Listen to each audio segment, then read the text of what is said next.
Boa, boa, Bárbara. Então, pronto. Então, a gravação vai começar agora, tá? A primeira coisa que eu queria que vocês... Isso. Os melhores momentos, o melhor momento da aula toda é esse. É o melhor momento. É a primeira parte da aula, tá? O resto, assim, é para vocês terem uma noção do que realmente pode ajudá-los, né? Num momento de sufoco, né? Quando é que você vai pedir uma tomografia de crânio? Tá? Então, assim, uma tomografia de crânio, apesar de, professor, aula de infecções, mas tem tudo a ver. Então, assim, esses dois motivos, eu acredito que vocês já tenham na cabeça de vocês que é real, né? Uma pessoa que tem um déficit agudo, uma suspeita de AVC, essa pessoa vai precisar, sim, fazer o exame, né? E uma pessoa que tem suspeita de traumatismo craniano, também, né? Justamente porque o traumatismo craniano vai ver o quê? Sangue e osso, né? Então, assim, se a pessoa tiver sangue dentro da cabeça e tiver uma fratura no osso, ela vai conseguir ver com facilidade, né? Na tomografia, porque tudo que é sangue e é calcificado, você vê muito bem na tomografia. E dentro do contexto de infecções, né? Uma pessoa que tem meningite, se você, às vezes, o sintoma principal dela é cefaleia, geralmente é cefaleia, e depois de um tempo é justamente o rebaixamento do nível de consciência, tá certo? E aí, num contexto de meningite, você acaba geralmente pedindo exame, porque uma pessoa que está com a cefaleia é diferente. Quando você avalia o fundo de olho, muitas vezes você pode ter sinais de hipertensão intracraniana, né? Então, é um dos motivos pelo qual você teria que fazer. E também se você precisa colher líquor. Por quê? Porque se a pessoa tem insinuação da tonsila, né, cerebelar, abaixo do forame magno, que é justamente isso aqui, ó, quando você, a dica é, pega a tomografia, reconstrói no plano sagital, né, reconstrói no plano sagital, quando você chega aqui, mais ou menos nesse nível aqui, ó, que é o forame magno, só aceitar aqui a Ana, quando você chegar ao nível do forame magno, se você vir que tem uma insinuação da tonsila cerebelar abaixo desse nível, né, isso faz você pensar que esse paciente não possa colher o líquor, porque ele está com muita hipertensão intracraniana. E se você colher o líquor, você pode causar, inclusive, a herniação da tonsila mais exuberante e a morte do paciente, tá? Então, o motivo de você pedir uma tomografia, geralmente, quando você está suspeitando de infecção ou de meningite, é justamente você poder saber se pode ou não colher o líquor. Porque o diagnóstico vai ser dado com o líquor. Geralmente, o exame de imagem, na maioria das vezes, não vai ser ele quem vai dar o diagnóstico, a não ser que ele seja muito característico, entendeu? Mas, de maneira geral, pessoal, é isso que eu quero que vocês saibam. O diagnóstico, ele vai ser a partir do líquor, e para eu poder colher o líquor, eu provavelmente vou precisar fazer uma tomografia, tá certo? De um paciente que esteja com suspeita de infecção do sistema nervoso central, tá certo? Então, isso aqui eu queria que vocês tivessem em mente sempre esse conceito, tá? A tomografia não vai dar o diagnóstico do tipo de bicho, ela vai te permitir colher o exame, tá? Então, assim, para eu avaliar, inclusive, né, tem esse esqueminha, né? Essa região aqui é o forame magno, tá? Isso aqui é a tonsila cerebelar. A tonsila você vê que ela está distante do nível do forame magno. Se ela estiver aqui embaixo, né, dentro desse contexto de meningite, você vai ficar cauteloso e provavelmente você não vai colher o exame. Às vezes você dá corticoide, às vezes você começa a tratar empiricamente o paciente. Só então, quando desincha, você colhe, tá? Cuidado que às vezes a pessoa tem uma variação anatômica e a tonsila dela é mais baixa, tá? Nesses momentos iniciais, a gente vai pecar pelo excesso, a gente vai achar que é a hipertensão intracraniana mesmo, tá certo? Então, assim, só para vocês saberem que às vezes a pessoa está normal, mas ela tem a tonsila abaixo dessa linha, tá certo? Que chama Chiari 1. Chiari 1 é uma alteração que às vezes a gente vê, tá? Vamos para os tipos de alteração mais comum, né? Seja bem-vinda, Fernandinha. Quando você está com a suspeita de meningite, Geralmente o exame é normal. Geralmente. 50% das vezes é normal. Viram o motivo pelo qual pediu o exame? Não foi para fazer o diagnóstico tipo etiológico, foi para colher o líquor mais uma vez, né? Porque 50% é normal.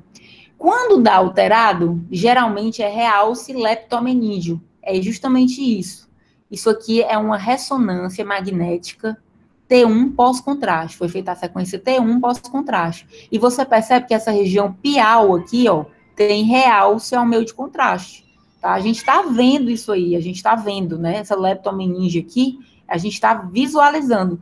Então, é sinal que tem realce leptomeníngeo, tá? Então, esse é o tipo mais comum de realce de meningite. É específico de infecção? Não, não é específico de infecção. Alguns tumores podem fazer isso, tá? Às vezes a pessoa está com metástase, às vezes pode ter um negócio desse linfoma, tá? Lembra que linfoma pode tudo, né? Mas dentro do contexto clínico de febre, né? A pessoa está com febre, está com todos os sintomas que você pensa que sejam uma meningite, isso aqui te faz pensar que realmente é meningite mesmo, tá? Os padrões de realce mais comuns são esse, leptomeníngeo, mas às vezes você tem uma paquimeningite, né? É uma realce da paquimeninge. A paquimeninge, só para vocês terem ideia, seria essa região aqui perto da dura, que não tá realçando nesse exemplo que eu dei. Você não está vendo realce aqui, você está vendo realce leptomeníngeo, tá? Então, seria, se a dura aqui, perto da dura, ficasse realçando, tá? E às vezes você pode ter um realce só focal, leptomeníngeo, paquimeníngeo só focal, né? Tem até um exemplo que eu dei num caso, se eu não me engano, era de criptococose, que a pessoa tinha esse padrão aqui, tá? Às vezes o realce pode ser giriforme, pode ser no giro, que a Clarissa até já adiantou na aula passada, que pode ter relação com AVC. AVC agudo, né? AVC vai saindo do subagudo, vai ficando subagudo. Às vezes você tem esse realce giriforme, tá certo? E às vezes você pode ter um realce perto dos ventrículos, tá? Que a gente diz que é ependimário, tá bom? Só para vocês terem isso em mente. E aí, como melhores momentos, pessoal, esse caso aqui, eu vou dizer a história para vocês, porque esse caso tem relação total com isso aqui, ó, HIV positivo, tá? Então, eu falei isso na aula, pessoal. Uma pessoa HIV positiva, ela não tem o direito de sentir cefaleia sem você investigar. Ela não tem esse direito. Ah, você pode ter uma dor de cabeça sem investigar? Pode, né? Isso aí, em teoria, é normal. Mas uma pessoa com HIV positivo não pode. Por quê? Porque, simplesmente, se ela tem dor de cabeça, a gente tem que pensar que surgiu neurotoxoplasmose, que é essa doença, tá certo? E aí, como um acréscimo para vocês terem mais uma noção de clínica, esse paciente em questão, ele tinha crises convulsivas. E eu falei isso na aula, sempre que você tem uma alteração cortical, você pode ter crise convulsiva. Pessoal, título de curiosidade, vou sair da aula. Qual é a principal causa de crise convulsiva num paciente idoso?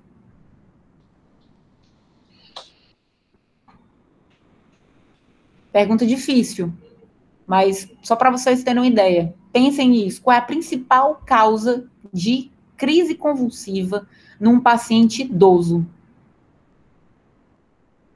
AVC?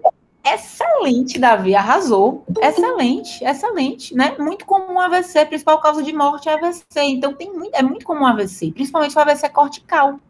Então, assim, se você comer o córtex do indivíduo, coitado, ele pode ter crise convulsiva, tá? Então, lembrem-se disso. Ah, professor, então eu atendi um paciente hoje que, primeira crise convulsiva dele, ele era um senhor idoso. Já posso achar que isso é um AVC? Um AVC antigo? Ele tem história de AVC. A primeira vez que ele teve crise convulsiva foi agora. Ele teve AVC há 3 anos. Posso já achar que isso é AVC? Primeira crise, não. Primeira crise eu tenho que investigar. Vai que é um tumor, né? A gente não sabe. Mas a partir do momento que você faz a ressonância ou a tomografia, vê que ele tem um AVC num local que está comendo córtex, não encontrou nenhuma outra causa para aquilo, você pode dizer que o culpado daquilo foi justamente o AVC que o coitado teve, tá certo? Então, assim, só para vocês terem essa visão, porque é uma coisa muito comum. Primeira crise convulsiva, você sempre vai investigar, sempre. tá certo? Mas que é o caso em questão. Esse cidadão aqui, 35 anos, HIV positivo, cefaleia e teve uma crise convulsiva. Tem que investigar. Então, assim, bateu a história, HIV positivo, tem que pensar em toxoplasmose. Toxoplasmose são lesões que elas geralmente podem ser meio císticas, elas são hipodensas no centro dela. Não é que ela é cística, ela é um nódulo que ela tem um realce periférico anelar bem evidente, tá? Às vezes faz até um sinal do halo, né? Se você olhar, e tem o sinal do alvo excêntrico. Nessas imagens, aqui nessa imagem parece, ó, tem um alvo, tem uma coisa redonda, e você percebe que tem uma coisa anelar dentro dela, né? Como se fosse um alvo, mas não é um alvo redondinho bem no centro, é o alvo excêntrico. Ele é um alvo meio torto, o centro dele fica para a periferia. É uma coisa bem característica de neurotoxoplasmose, tá? Mas nem sempre a gente tem esse sinal do halo. Como você está vendo aqui, só essa imagem que tem, as outras não tem, tá certo? Outra coisa que é bem típica, pessoal, quando eu suspeito de abscesso, né? Mudando já o caso, abscesso, se eu suspeito de abscesso, tá pegando região do córtex, pode ter crise convulsiva? Pode. Está pegando o córtex, pode ter crise convulsiva. O paciente pode abrir o caso clínico, geralmente com cefaleia, né? E crise convulsiva. Daí, pessoal, quando você faz a tomo, ela é bem inespecífica. Ela não te diz muita coisa. Pode ser um tumor? Poderia ser um tumor isso aqui, tá? Então, poderia ser um tumor, poderia ser infecção, abscesso, poderia ser uma doença desmielinizante, que às vezes cursa com as formas tumorais, tá certo? Poderia ser metástase, poderia. Mas na hora que você vê essa lesão, você sempre tem que indicar a ressonância. Sempre o segundo passo é a ressonância. Vejam que esse caso é diferente desse, tá? Só relembrando que na aula eu falei, esse é um caso, mas é a mesma imagem que a gente veria se fosse desse lado para esse caso, tá? Que eu não achei o mesmo caso tomo e ressonância, tá? Então, saiu dessa parte de tomografia, vi essa lesão, qual é a próxima coisa que eu tenho que fazer? Ressonância magnética, tá? E aí a ressonância vai nos ajudar justamente pela sequência de difusão, que a Clarissa falou muito bem na aula passada, né? Aqui no pós-contraste, você tem uma lesão cística com realce periférico, tá certo? E na hora que você vai para a difusão, chegou dentro da piscina de pus, né? Uma piscina de pus. Então, a molécula de água, ao invés dela passar livremente nessa piscina de pus, ela passa lentamente, ou nem passa, né? Gruda, como se fosse graxa e piche. A molécula vai passando aí, grudou aí, parou aí. Então, houve restrição à molécula de água dentro da piscina de pus. Por isso que dentro da lesão tem restrição importante verdadeira, ó. Fica branco aqui no B1000 e fica escuro no mapa ADC. Isso é uma restrição verdadeira, é restrição, tá certo? Então, o diagnóstico foi dado aqui, abscesso, tá? Que mais, pessoal? Próximo caso, né, eu peguei aqui, coloquei o exemplo de um menino de 15 anos, né, que veio no primeiro episódio de crise convulsiva, do interior do estado, né, então, assim, o que é que a gente tem que pensar, pessoal? Essa história é muito inespecífica, né, pode ser qualquer coisa, mas vocês, dentro da nossa epidemiologia, dentro do Ceará, dentro do Nordeste, a gente não pode esquecer de uma doença que é muito comum, muito comum. Lembrem-se que os médicos, para serem bons, eles têm que saber de epidemiologia. Sabendo a quantidade de doença que tem ali naquela área, é muito mais fácil você se dirigir achando que é aquela doença, né? Então, saibam a epidemiologia do local onde vocês moram, tá certo? E aí, assim, no caso em questão, ele fez uma tomografia que foram vistas essas lesões, ó. Percebam que tem lesões em estágios diferentes essa tomografia. Essa tomografia tem essa lesão aqui na seta vermelha, mas tem essa aqui da seta verde, ó. Então, são lesões diferentes. Isso denota que a doença, ela foi sendo causada com o tempo. Com o tempo. O primeiro ovinho de tênia que o indivíduo comeu, tá aqui. Isso aqui é mais antigo, né? Essa daqui foi um novo ovo, novo ovo, novo ovo, novo ovo, né? Ficou até cacofonia, né? Então, assim, cada lesão é uma infestação nova. É isso que eu quero que vocês saibam. Essa doença chama neurocisticercose e ela é muito comum no nosso estado, muito comum, a ponto de várias vezes a gente está achando, às vezes, que isso aqui faz uma lesão tumoral, fica um negócio enorme, efeito de massa, fica um negócio esdrúxulo, a pessoa, caramba, o cara está com tumor, a criança está com tumor. Teve recente uma menina que era minha xará, o nome dela era Esther.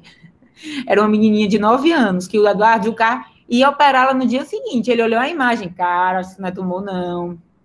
Vamos ver. Aí a gente viu, a gente fez a ressonância, achamos que não era, achamos que fosse neurocisticercose, uma neurocisticercose de lesão única, porque ela comeu apenas um ovo, né? Então, assim, veja só que às vezes nem sempre é fácil.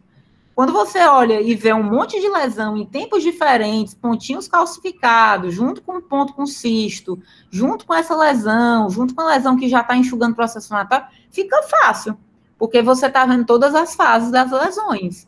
Mas às vezes a pessoa só tem uma lesão. Então lembrem-se disso, tá certo? Então, assim, basicamente, pessoal, a neurocisticercose tem essas 4 fases. Vesicular, que é essa daqui.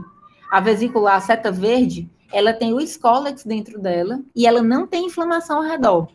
Geralmente, pessoal, esse tipo de lesão, ele não causa crise convulsiva, muito raro. Muito raro da cefaleia, muito raro. A pessoa, às vezes, é assintomática. A segunda fase é essa vesicular coloidal, que é essa seta vermelha.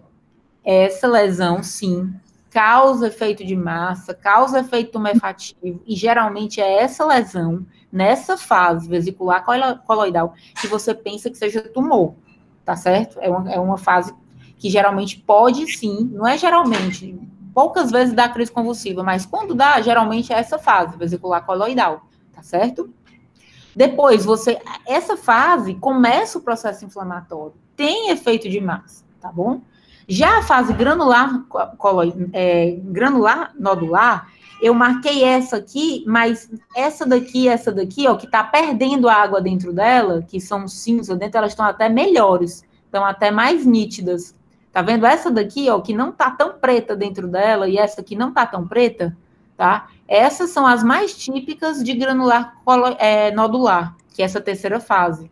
Porque vai diminuindo o cisto, você vê quase nada de cisto, vira quase como se fosse um nódulo, tá bom? E não tem tanta inflamação. E até que, por fim, a gente chega nessa fase nodular calcificada, que são esses pontinhos, né, de calcificação esparsos no cérebro, né? Muitas vezes ficam córticos subcorticais, subcorticais, tá bom? Então, essa fase aqui é a fase que geralmente a gente vê. A gente vê mais essa fase. Isso aqui evolui e o bicho, literalmente, ele morre e vira uma calcificação, vira uma coisa sequelar, tá certo?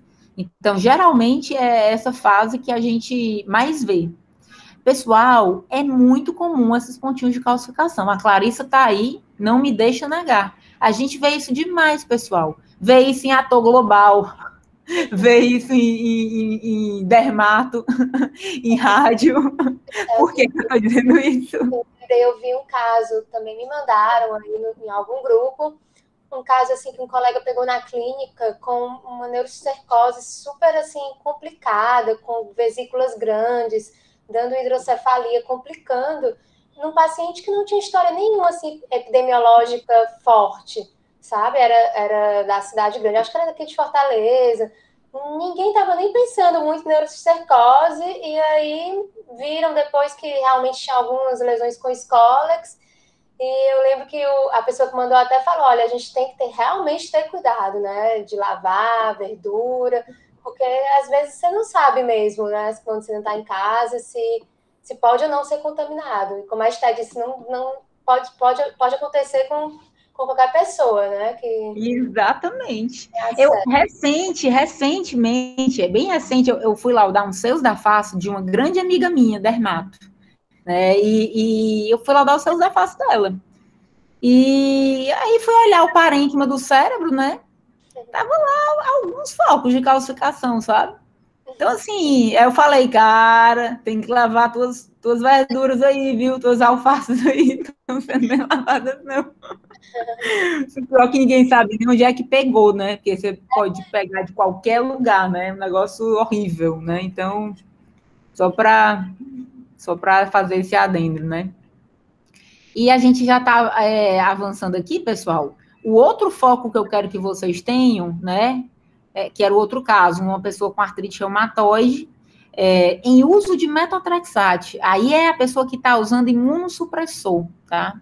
Uma pessoa que está imunossuprimida, tá? Com edema de papila bilateral, né? Então, fala a favor que tem, assim, uma hipertensão intracraniana. E uma coisa muito comum desse tipo de infecção é justamente essa pressão de abertura aumentada no líquor.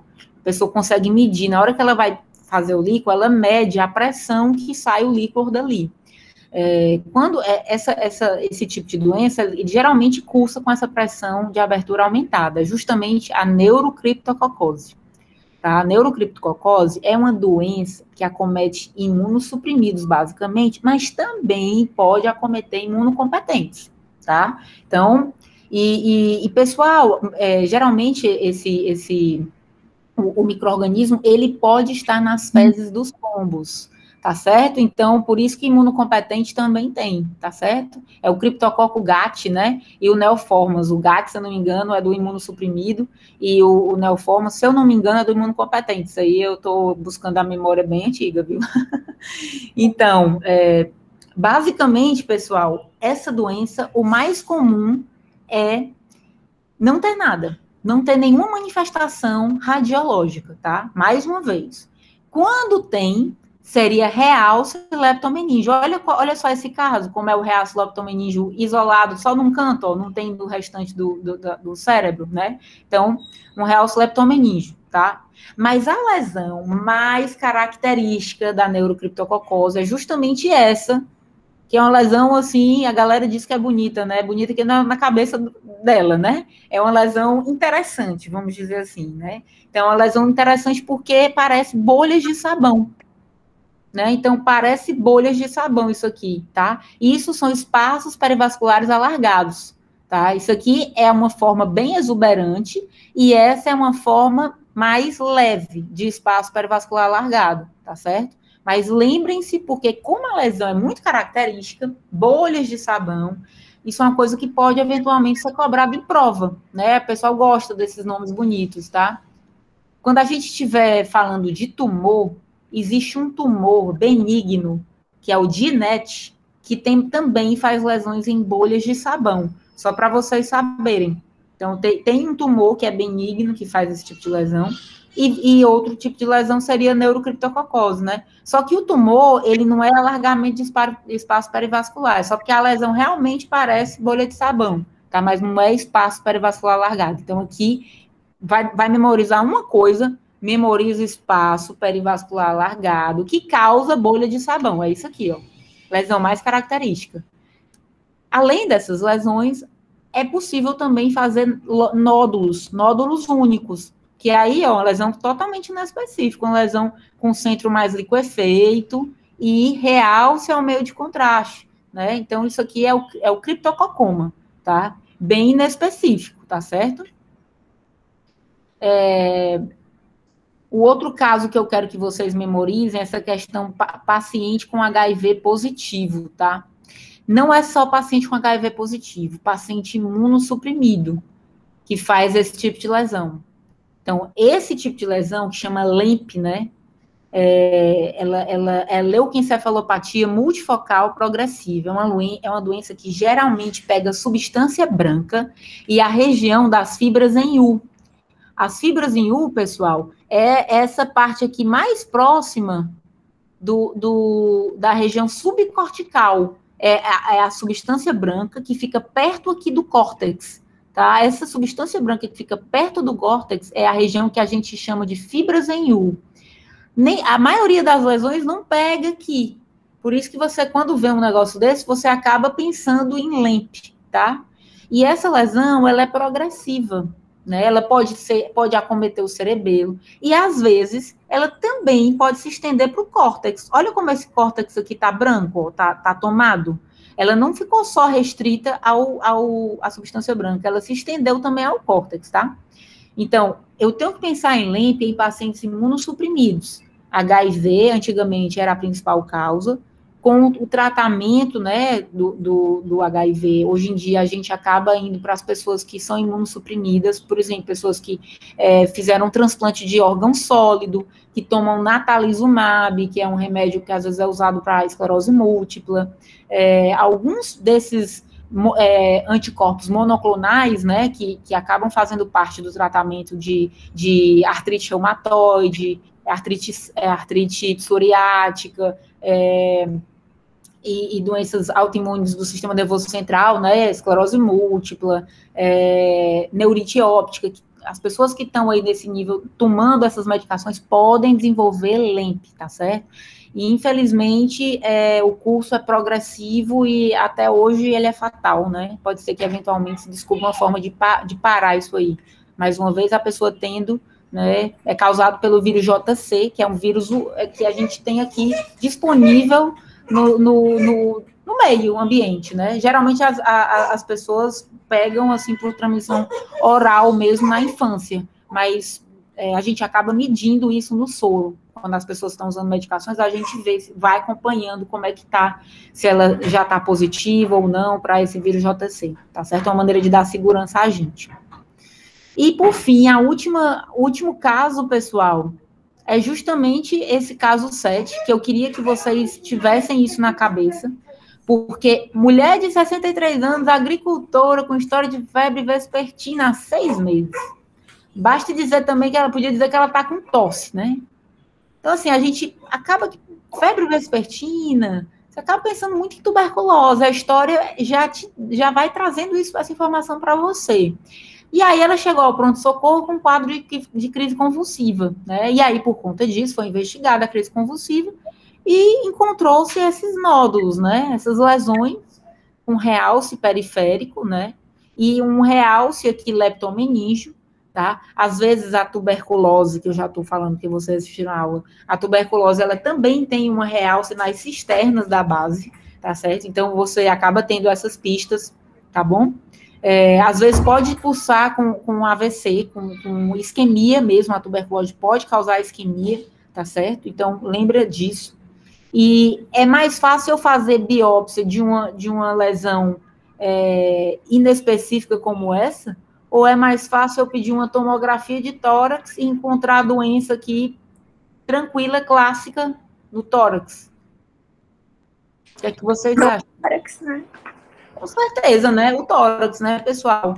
Porque o tórax, se você quiser fazer uma biópsia, você já resolveu o seu problema, né? É muito fácil, né? Você faz sedação local ali, muito mais tranquilo do que abrir a calota craniana, fazer uma biópsia, causar lesão, sangrar a cabeça, né? Então, infecção, lembrem-se disso. As infecções, elas são muitas vezes sistêmicas.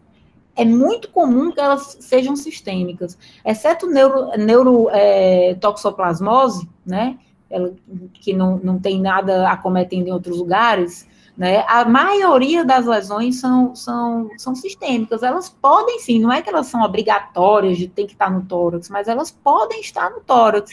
Então, suspeitou de algo estranho na cabeça, surgiu uma coisa diferente na cabeça, o paciente tem clínica de infecção. Não esqueçam de pedir tomografia de tórax ou tomografia de abdômen pelve. Às vezes você encontra a doença em outros sítios. Por exemplo, a tuberculose, às vezes ela está lá no corpo vertebral, naquele mal de Pote. Às vezes ela está acometendo as adrenais. Então, você vai encontrar a lesão em outros sítios que você não estava suspeitando inicialmente. Então, não encontrou no tórax? Faz um screening, faz abdômen pelve também. Talvez você encontre alguma coisa, tá? Vocês querem discutir mais alguma coisa? Eu separei umas questões aqui, dentro do assunto, dentro do que a Esté já falou. Acho que vai ficar bem fácil para vocês. Vou apresentar aqui, tá bom? Só para vocês terem uma ideia, mais ou menos, assim, como que pode ser perguntado. E eu coloquei algumas coisas, assim, informações a mais, mas foram só alguns detalhes que me apareceram aqui nos casos.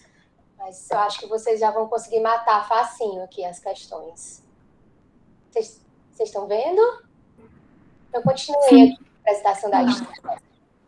e coloquei essas imagens. É um homem de 42 anos com crises convulsivas, alteração do estado mental e sem história de febre. E vocês conseguem... Que método é esse aqui? Que a calota fica bem branca? O carículo tá meio... TC. Exato, muito bem. E aqui, que sequência é essa? Que o líquor tá branco? É uma ressonância... T2. T2. Muito bem. Então é isso, assim, essa sequência T2 é a mais assim, importante para a gente ver esse tipo de lesão aqui. Não sei se vocês já fizeram aqui o link com a aula da Esther e estão pensando nesse diagnóstico, né? Então, vamos lá. Assinale a alternativa incorreta. As lesões descritas apresentam alto sinal em T2, sugerindo cistos. Quer Correto? voltar lá para a Posso lá, imagem? Sara? Ah, foi.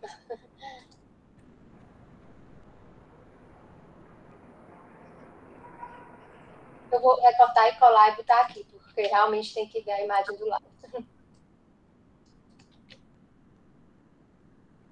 Então, assim, essa aqui vocês já me responderam.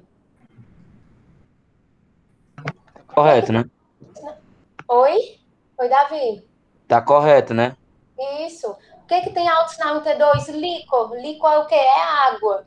Então, assim, o cisto, muito comumente, na maioria das vezes, ele vai ter alto sinal em T2. Então, isso aqui sugere que sejam cistos. A principal hipótese diagnóstica é a de neurocisticercose? Pela memória fotográfica mesmo, assim, do que vocês viram? Sim. Muito bem.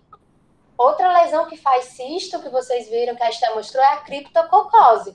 Então, Isso. às vezes é difícil de ver, mas tem 2 achados que a Esther citou que vão auxiliar no diagnóstico diferencial. A criptococose pega espaços perivasculares na base do crânio. Vocês lembram que o cisto mostrou? Geralmente, olha só, porque esse caso aqui pegou mais periférico, mas geralmente eles ficam assim formando cachos, né? Como a Esther falou, tudo juntinho e pegam a base do crânio, o mais comum, mas pode formar também esses cachos periféricos. E a outra diferença, alguém sabe dizer desse cisto aqui para esse cisto aqui? É típico da lesão em si. Tem uma bolinha dentro, né? Desse cisto. Tem o hospedeiro, né, no caso. Do escólex. Então, isso aqui, eu acho que eu não sei se eu falei para vocês na aula passada, que tem algumas coisas assim, que dizem que são patognomônicas, né, de imagem, e são poucas, porque quase tudo tem milhares de diagnósticos diferenciais, mas o Scolex é uma coisa assim que você pode dizer com bastante certeza que deve se tratar de uma neurocisticercose. Se você vir vários cistinhos com esses nódulozinhos dentro.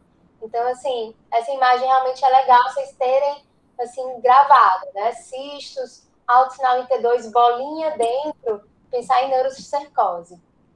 Mas, assim, realmente não dá, muitas vezes não dá, como a Esther falou, né? Pode vir uma lesão pseudotumoral, numa fase mais inflamatória. Não se preocupem que para você fechar, como eu falei, tem que ser o típico, como está sendo aqui, como está sendo demonstrado aqui. Em relação à fase das lesões acima, elas são predominantemente, a fase predominante aqui é a granular calcificada, sequelar. Acho que não, porque eu consigo ver o hospedeiro ainda. Se eu consigo ver, ou é a vesicular ou é a vesicular coloidal. Isso, tá ótimo, é isso aí. Não vem ao meta a gente tentar diferenciar, a gente só tem duas imagens, às vezes é difícil diferenciar entre as duas que você falou. Aqui provavelmente tem umas que estão mais no estado vesicular, outras mais vesicular coloidal, com um pouco de edema ao redor, mas é isso mesmo que vocês falaram. Não é sequelar, né? Isso aqui já faz toda a diferença. Você pegou esse exame aqui e viu que é uma provável doença em atividade no paciente com crise convulsiva, então você já fechou o diagnóstico, já pensou no Scolex, já pensou na neurocisticercose por causa do Scolex, então já ajudou muito. Claro que, como a Esther falou, o líquor vai ser importantíssimo, né? Mas aqui você já consegue se guiar bem, assim, no provável diagnóstico. Uma das complicações da doença demonstrada nas imagens acima é a hidrocefalia. Aqui já está fácil, né, que a gente já viu qual é a incorreta, que é a C. Mas olha só, gente, nessas imagens está bem demonstrada essa complicação. E esse aqui que vai ser o problema, assim, assim de emergência, né? O paciente está com hidrocefalia. E essa hidrocefalia, você tem aqui ao redor do ventrículo, que tem uma alteração de sinal. Isso aqui a gente chama transsudação licórica. E quando o ventrículo está assim, bem redondo, com essa transsudação licórica, pode significar hipertensão intracraniana. Lembrando que o diagnóstico vai ser clínico, né? Mas aqui a gente já pode sugerir do ponto de vista de imagem. Então, assim, lembrar que isso aqui vai ser o achado da emergência, que a Esther falou, que vai chegar como um antomo para gente, paciente com todos esses sintomas, e chega essa aqui de emergência, né? Então, a gente tem que lembrar que uma das complicações por acometimento meníngeo, né? Esses cistos secos aqui causam meningite também. Então, eles podem cursar com hidrocefalia. E, às vezes, eles mesmo obstruem os forames de saída, né? Às vezes, eles ficam ali no forame de saída do quarto ventrículo, no aqueduto. Então, podem ser também causa de hidrocefalia obstrutiva. Tá certo? Professora, Alguma dúvida? nessa TCC, tem desvio da linha média, tem? E tem um micro, né? Você vê aqui o septo pelúcido um pouco desviado, mas assim, não significativo, né? Certo. Tem lesão em tudo, né? Então, assim, não existe um predomínio em um dos lobos para estar desviando, tá certo? A gente costuma dizer o desvio em relação ao septo pelúcido, que é uma estrutura bem mediana, né? Que a gente consegue definir bem. Mas olha só aqui no coronal, não tem desvio. Compara o septo pelúcido com a foice. Isso aqui é a foice, né? Então, você tá vendo aqui que tá bem alinhado. E aqui um mínimo desvio, que às vezes é só do corte. Então, aqui você poderia falar que não tem desvio significativo tranquilamente, né, Esther? Sim. Aí, vamos lá, então, para o caso 9. Eu trouxe pouquinho, só para a gente mesmo dar uma treinada. Esse caso aqui também, para nossa memória fotográfica, já foi demonstrado aqui num dos últimos casos que a Esther mostrou. Mulher de 36 anos com dor torácica, dispneia e vertigem. Quais suas principais hipóteses diagnósticas? Que outro exame de imagem poderia auxiliar no diagnóstico diferencial? Alguém? A tuberculose, né? Porque ela tá com dispneia também. Então, assim, isso é típico do granuloma da tuberculose, né? Da neurotuberculose, que a Esther mostrou. É um realce anelar, né? A gente não tá vendo aquele nódulozinho excêntrico da toxoplasmose, né? Ainda mais juntando com esses sintomas pulmonares, a gente tem que pensar na TB. E o outro exame, vocês já sabem, né? Que é a tórax, né? Em relação a isso da correlação com a tomografia, com o estudo de tórax, eu lembrei aqui de dizer para vocês que na neurotóxo, como a Esther falou, não costuma ter um achado pulmonar da neurotóxo, né? Mas no paciente HIV, muitas vezes chega junto, assim, eu lembro de já ter visto alguns casos na emergência, de chegar, você fez a ressonância de crânio, o paciente não tem história de imunossupressão e você viu lesão típica de tóxico. Aí o paciente faz no mesmo momento a tomo de tórax e você vê uma outra lesão típica do HIV, que é a pneumocistose. Então, assim, existe essa casadinha. Oi? Pneumocystis carini, né? Então, existe essa casadinha. Pode ajudar, né? No caso, o estudo de tórax para 2 tipos de infecção que a gente viu aqui, para TB, né?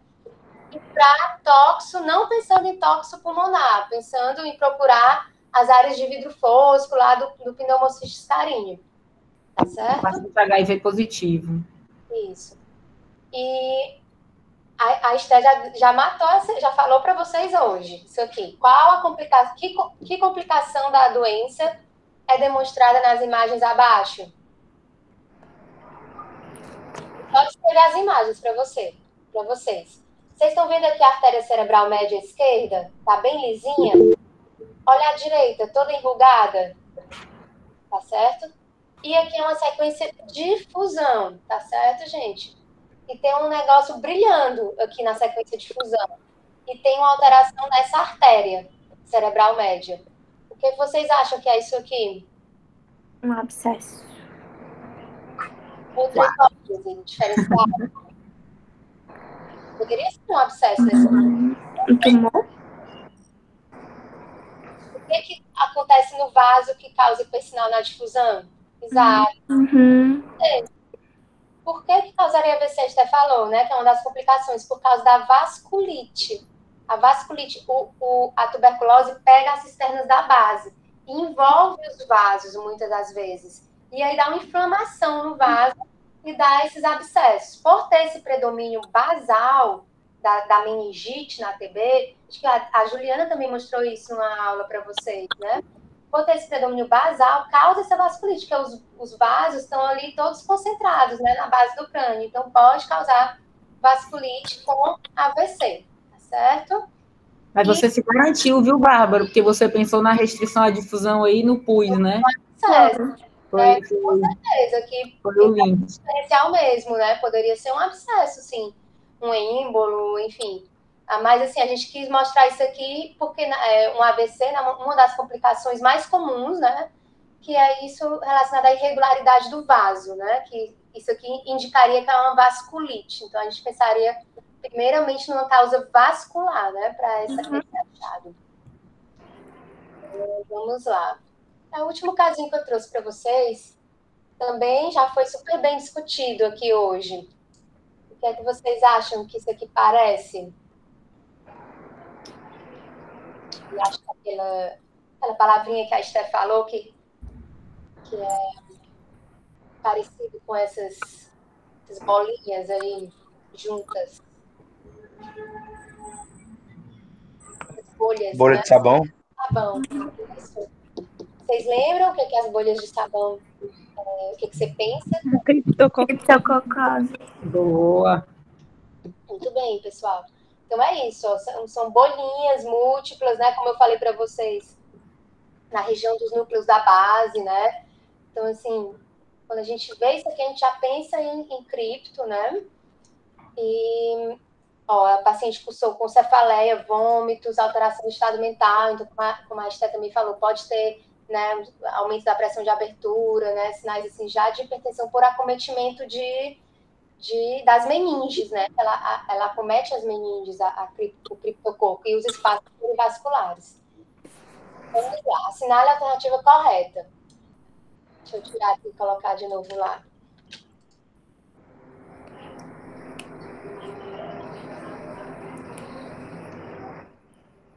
As imagens sugerem injúria isquêmica em diferentes territórios vasculares?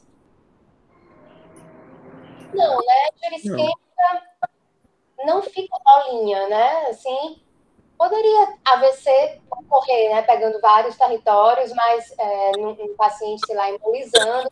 Mas, assim, essa bolinha, essas múltiplas bolinhas num paciente com cefaleia, vômito, não deve ser um diagnóstico diferencial, certo? Assim, principalmente em causas, né, infecciosas mesmo. A principal hipótese diagnóstica é de neurocriptococose? Isso.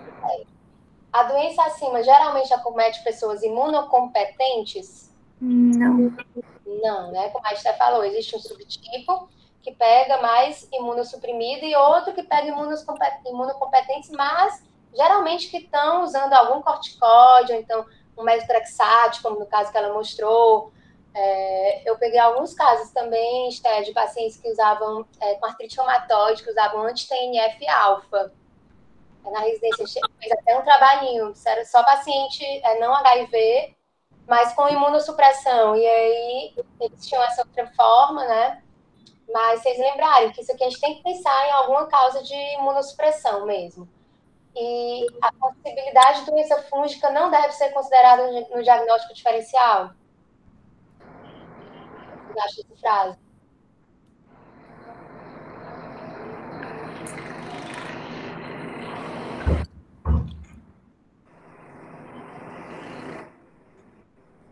que é o criptococo? É um fungo, né? Exatamente.